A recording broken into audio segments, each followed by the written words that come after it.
We're looking at video of one of those tributes in Highland Park right now. SociologistRay, why do we see such a stark difference in response to the shooting in Highland Park versus the, unfortunately, everyday gun violence in Chicago?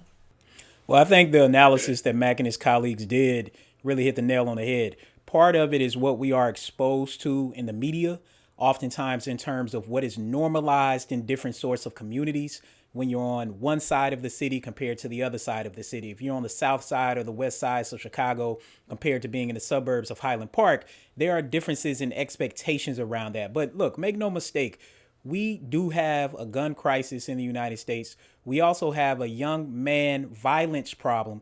And when we look at homicide, for example, as much as people like to talk about black on black crime, homicide is a top 5 killer for not only black men, but white men and also Latino men from the ages of 18 until their late 30s. We just don't frame it that way in public opinion.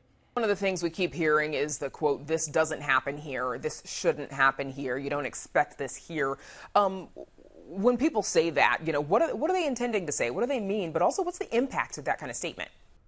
Well, look, I think when people make statements like it doesn't happen here, essentially what they're saying is it doesn't happen in my neighborhood. It doesn't oftentimes happen with my white neighbors, with my affluent neighbors, but we do expect for it to happen across town, in a lower income area, and also in a predominantly black area. These sort of narratives fuel black on black crime narratives rather than simply thinking about crime in the aggregate. And that's something that we should all address.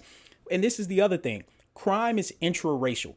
In other words, people are more likely to commit crime with people who live near them. And given the heightened way that segregation operates, and the city of Chicago is one of the ones that's most prone to it, then we oftentimes see crime occurring with people who look like one another, who have a similar socioeconomic status. We need to frame it that way instead of necessarily letting one group off the hook, because it also lets the people off the hook about the explanations for why those sort of things occur.